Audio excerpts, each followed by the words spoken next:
Today we're going to do Christ university UG program के कुछ past year questions papers के कुछ questions हैं हमारे पास. Today we're going to do DI data interpretation, which is almost a part of every entrance test. Let's start what kind of puzzles we have into that. The first kind of puzzle which they have in their exam, that is on the time and motion study, or you can say critical path. Now let's do the first puzzle. What does it say? It says 5 activities, namely A, B, C, D, E, needs to be performed. Time required for each activity is given in the table below. तो नीचे table दिया गया है आपको. 5 activities हैं, time दिया गया है. ए एक्टिविटी को पूरा होने में 50 मिनट्स, बी को 60, सी को 45, डी को 40, ई को 30 एंड ई एफ को 20 मिनट्स लगते हैं. Along with the list of activities that need to be completed before the activity started. तो एक से पहले कुछ करने की जरूरत नहीं. You can start A straight away. आप सी को भी ऐसे ही शुरू कर सकते हो in the beginning itself. But B को शुरू करने से पहले ए और सी फिनिश होनी जरूरी है. डी को शुरू करने से पहले बी और सी फिनिश होनी जरूरी है. ई को शुरू करने से पहले D has to be completed and F के लिए B has to be completed. So that is what the kind of case study you can say, और caselet you can say, and this kind of data interpretation क्राइस्ट का level जो है, it's a very good exam और अच्छे exam से पूछा जाता है. So let's start doing it now. अब मुझे मालूम है there are 4 to 5 questions on that, so question बाद में करेंगे. let's solve this puzzle first of all. पहला कहता है 5 activities है, तो let's, and this starts at different time periods. so let's say at 0 hours we started with one of the activities. so the one of the activities we started at 0 hours, let's say it's 0, and the activity which we can start. अब A को शुरू करने से पहले कुछ नहीं चाहिए, C को शुरू करने से पहले कोई एक्टिविटी नहीं चाहिए. that means I can start A and I can say I can also start C simultaneously. मैं starting में दोनों को शुरू कर सकता हूँ. Now A gonna take 50 minutes, C gonna take 45 minutes. तो 45 minutes के बाद कोई भी एक्टिविटी खत्म, दोनों एक्टिविटी खत्म नहीं होंगी, सिर्फ C खत्म होगी. तो what I'll write 50 minutes straight away. At the end of 50 minutes what happen? मैं 45 को skip कर रहा हूँ because that I'm not writing right now. तो 50 minutes के बाद 45 minutes के बाद C ऑलरेडी खत्म हो चुकी है, A भी फिनिश हो गई. Now A और C दोनों फिनिश्ड है, तो I can start the activity B, क्योंकि बी को ए और सी कंप्लीट होना जरूरी है बी से पहले. तो let's at the 50 minutes we have started B also. Now any other activity which I have that is depending on A and C नहीं है, so B also started. Now B को time लगता है 60 minute. 60 minute that means 50 plus 60, 110 minutes के बाद मेरी B activity भी finish हो जाएगी. Now at this time what I can start all दो एक्टिविटीज जो ए बी और सी के ऊपर डिपेंड करती हैं. नाउ ए और सी, बी डन हो गया, A done, B done, C done. Now D depends on B and C, और बी और सी दोनों फिनिश हो चुकी हैं. तो I can start D activity at the end of 110 hour minutes, and F activity also I can start, because F activity को भी सिर्फ बी से ही मतलब है. तो बी ऑलरेडी फिनिश्ड हो गया, तो I can start F activity also है. Quite clear. नाउ एफ भी शुरू हो चुकी है, डी भी शुरू हो चुकी है, अभी सिर्फ ई बची हुई है. Now what exactly happen? D को टाइम लगने वाला है 40 मिनट्स, एफ को लगने वाला है 20 minutes. That means at 130 minutes के एंड पे डी अभी भी कंटिन्यू है, लेकिन एफ जो है वो फिनिश हो चुकी है. But I can't start E because E को खत्म होने से पहले डी चाहिए. Let's start. डी खत्म होगा 150 पे. नाउ 150 पे जब डी खत्म हो जाएगा, after that you gonna have E, क्योंकि ई बेस है डी के ऊपर. तो डी ऑल्सो फिनिश, तो I gonna start E exercise, E activity. और ई को जब शुरू किया, इसको लगते हैं 30 minutes. That means at 180 minutes in 3 hours मेरी ई एक्टिविटी भी खत्म हो जाएगी. Quite simple puzzle it was.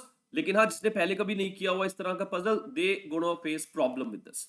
Let's understand now the question which we have on this. First question which we have on this kind of puzzle is, okay, here it is. The first kind of puzzle which we got, that says question number 12 it was. It says, थोड़ा सा इसको बड़ा कर लेते हैं, easy हो जाएगा आप लोगों के लिए. Okay. Now it says find the minimum time in which all activities can be completed. Now easily I can see all activities can be completed into 180 minutes. That is my answer. Same way बाकी answer भी किए जा सकते हैं. I don't want to stretch this video much because my only point of view is कि मैं आपको ये बता पाऊं कि क्राइस्ट में किस तरह के क्वेश्चंस आते हैं और एक पजल को सोल्व कैसे करना है.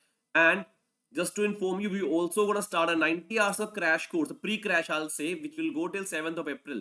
अगर कोई उसके बाद कंटिन्यू करना चाहेगा, that also will be on some additional cost. But yes, अगर 7th April आपका ड्रीम है क्राइस्ट यूनिवर्सिटी के फर्स्ट राउंड में, जब आपके पास 100% सीट्स अवेलेबल हैं, this is the right time to join. 90 hours का क्लास हम करने वाले हैं. ऑनलाइन क्लास होगी, ऑफलाइन होगी, हाइब्रिड क्लासेस होंगी, तो जिसको जो कंफर्टेबल है वो अटेंड कर सकता है. And the charges are also very much reasonable. Now let's go further. अब इसके ऊपर बाकी puzzles भी I'm not gonna just go ahead with all the answers. Let's do the second type of puzzle. What exactly the level of the Christ? तो next level of puzzle करते हैं. अब इसके ऊपर इसी puzzle के ऊपर अगर वापस आ जाऊं तो there are some more questions also. But उसको अभी solve नहीं करेंगे because motto is not to solve the question paper. The motto is only to let you know what kind of level Christ UG entrance exams have. Now एक और आपके पास puzzle आ जाती है. The next puzzle you have that is on the bar graph. तो bar graph आया है, that means आपके लिए क्या क्या important है. आपके लिए bar graph important हो गया. आप लोग के लिए other thing which you have line chart, pie chart, and you also have one more pie chart, line graph, bar graph, tables. ये तीन चार चीजें जो आपके mainly data interpretation का part है, they are very important for you. Caselets हमने पहले कर लिया. So in our curriculum we are including all these things. Let's go ahead.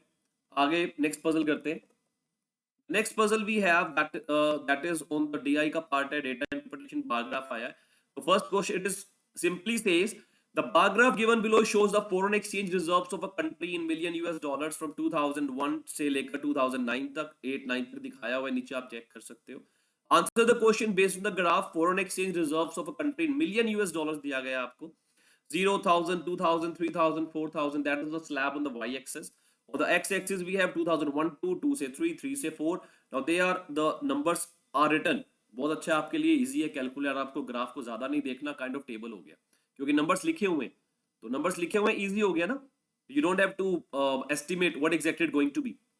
Then the question which we have, they're quite simple. बहुत simple question पूछे जाते हैं इसके अंदर, but हाँ तैयारी करना जरूरी है क्योंकि Christ is one of the best universities in India we have. It says the foreign exchange reserves in 2007-8 as how many times that in 2004 and 5. How many multiples ये पता करना है आपको. Then you had okay, इसको रब कर लेते हैं. ये I think पिछले जब सोल्व किया हमने उसका सब कुछ लग गया. Okay, this is rubbed. I think the questions are quite clear now. The next question it says the foreign exchange reserves in 2007-8 was how many times in 2004-5. अब करना कैसे, बड़ा सिंपल है कि आप 2007-8 को कंपेयर कर रहे हो 2004-5 से. एक क्वेश्चन कर लेते हैं. तो 2007-8 का रिजर्व कितना है, दैट इज 5040. तो 5040 कितना टाइम्स है, मतलब रेशियो निकालो, आंसर वहां से हो जाएगा. Was how many times in 2004-5. 2004-5 है 3360. Now easily I can understand 3360 that is, अगर मैं डिवाइड कर दूं 5040 से, मेरा आंसर 1 पॉइंट समथिंग आने वाला है. सीधी सी बात है. 33 इंटू 2 होता है 66. 2 तक नहीं जा रहा, 2 तक नहीं जा रहा, हाफ पे आ रहा है. 33 plus 16.5 49.5. That is a trick फटाफट करने का. मेरा बिना सोल्व किया आंसर है ए 1.5 बिकॉज कोई और ऑप्शन 1 पॉइंट से शुरू ही नहीं होता. बड़ा सिंपल सा फंडा है. ऐसे नेक्स्ट क्वेश्चन आपका परसेंटेज से है. What was the percentage increase in the foreign exchange area. जो फॉरेन एक्सचेंज रिजर्व्स हैं उसमें 2007-8 में कितना इंक्रीज हुआ है 2003-4 के मुकाबले. तो 7-8 में कितना है, that is again 5040 we have, वो मुझे गिवन है. एंड अब मुझसे पूछा गया इंक्रीज. तो इंक्रीज मतलब प्लस माइनस. तो 5040 माइनस 2003-4 में कितना था, that was 2520. Now divide by, divide किससे करते हैं, परसेंटेज जब भी कंपेयर करते हैं डिवाइड करते हैं जो भी लास्ट में दिया जाता है. किससे कंपेयर कर रहे हैं, 2003-4 से. दैट मींस कंपेयर होगा 2520. अगर आप में से किसी का मैथ्स थोड़ा सा भी शार्प है, आप समझ जाओगे कि जो ये 5040 है 2520 का डबल है. दैट मींस जो मेरा आंसर आने वाला है that is 2520 divide by 2520. Percentage में कन्वर्ट करने के लिए मल्टीप्लाइड बाय 100. दिस इज 1 से 1 कैंसल्ड आउट. दैट मींस जो इंक्रीज है वो 100% है. क्वाइट सिंपल, सिंपल सिंपल से क्वेश्चन है. तो लेट्स गो फर्दर. कंपटीशन बहुत टफ होता है, बहुत सारे लोग अप्लाई करते हैं, तो that is the reason to just compete and to get the edge, one needs proper coaching and proper directions. ऐसे ही कुछ और क्वेश्चन इसी ग्राफ के ऊपर है. नेक्स्ट क्वेश्चन आ गया.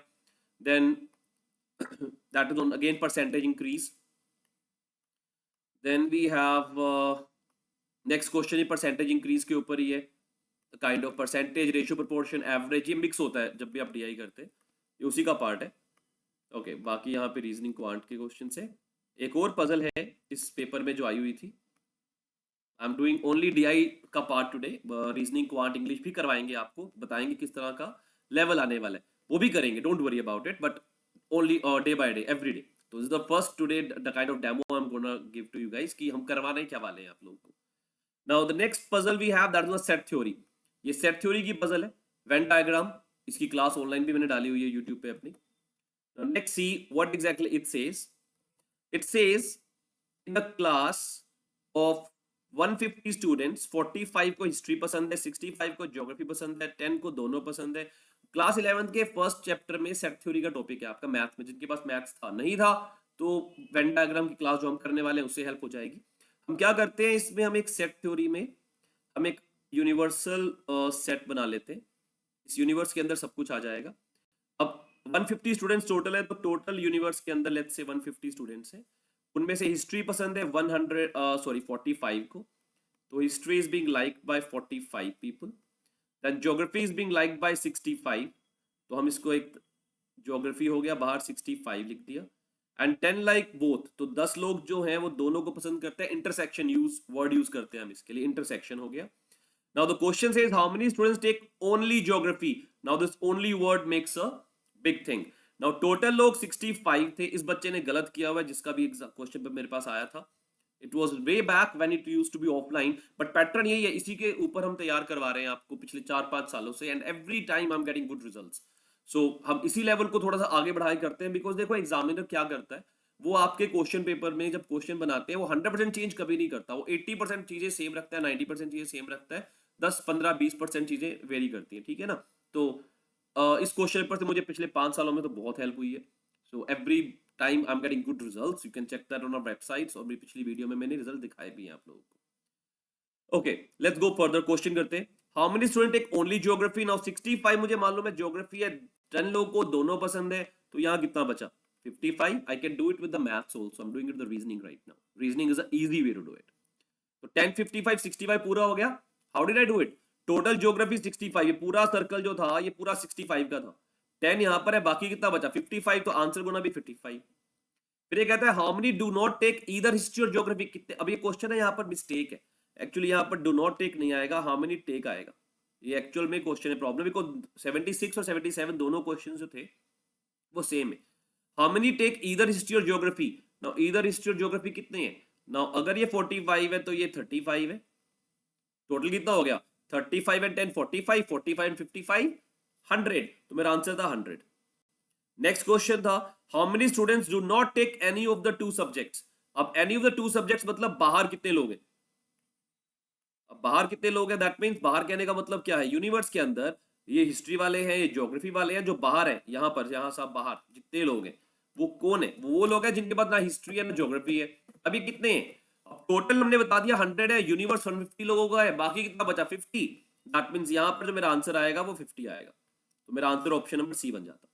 ऐसे ही 1-2 क्वेश्चंस और भी हैं इसके ऊपर जो सेट थ्योरी में आगे चलते हैं. तो that is what kind of DI gonna come in the Christ. Level बढ़ेगा बिकॉज लास्ट ईयर जो बच्चों का फीडबैक है, सेट थ्योरी क्वेश्चन इतने सिंपल नहीं आ रहे हैं, ट्रिकी आ रहे हैं, और डीआई के अंदर जो पाई चार्ट आ रहा है उसके अलावा टेबल्स आ रहे हैं. So this is the basic which I am gonna tell you, but हमें इससे लेवल को बियॉन्ड क्रॉस करना है. The only thing which I can tell you from this question paper, this is kind of question paper they have, जहां पे ना उनके sections अलग अलग है, ना वो रीजनिंग अलग करते हैं, ना इंग्लिश अलग करते हैं, ना जीके अलग करेंगे. What they gonna do, they gonna mix it up, jumbled कर देंगे आप लोगों के लिए. और जब जंबल कर देंगे उस समय आपको चूज करना थोड़ा सा टफ हो जाता है कि मैं कौन सा सेक्शन पहले करूं. तो what exactly you have to do, just go one by one सारे एग्जाम पे एक बार नजर मार लो. रीजन बीइंग आपके पास 120 क्वेश्चन और 90 मिनट्स हैं. Right answer 1 mark, wrong answer 0.025 minus होने वाला है. तो दैट मींस व्हाट, जो मेरे डुएबल क्वेश्चंस हैं, जो मुझे फटाफट आते हैं, वन लाइनर्स हैं, उनको फटाफट खत्म करूंगा 1.5 घंटे के अंदर. कुछ बच जाएंगे कोई बात नहीं, that is okay. To get the 100% qualifying करने के लिए आपको 100% स्कोर नहीं चाहिए. You need your 100% efforts to get somewhere around 75 to 80% marks. That means अगर आपका out of 120 90 से 100 marks कहीं आप ले आते हो, approximately 90 ले आओ, that gonna be somewhere around 90 by 120 कितना बना? You guys know that 75% है. Very nice, बहुत बढ़िया. तो 75% का आप टारगेट लेके चलते हो, मिनिमम लेना ही लेना है, तो 100 क्वेश्चन अटेम्प्ट करना है, 90 प्लस स्कोर लाना है. We are done. हमारा क्राइस्ट के एंट्रेंस में एक अच्छा जो है हमारा वेटेज लग गया. बाकी बचा MPPI, micro presentation and personal interview. उसकी तैयारी भी करवाएंगे, डोंट वरी. उसके बिना क्राइस्ट की तैयारी पूरी नहीं की जा सकती. So wish you all the very best. Keep watching us. We're definitely going to help you out in preparing for Christ and in getting your dream college. Thank you so much.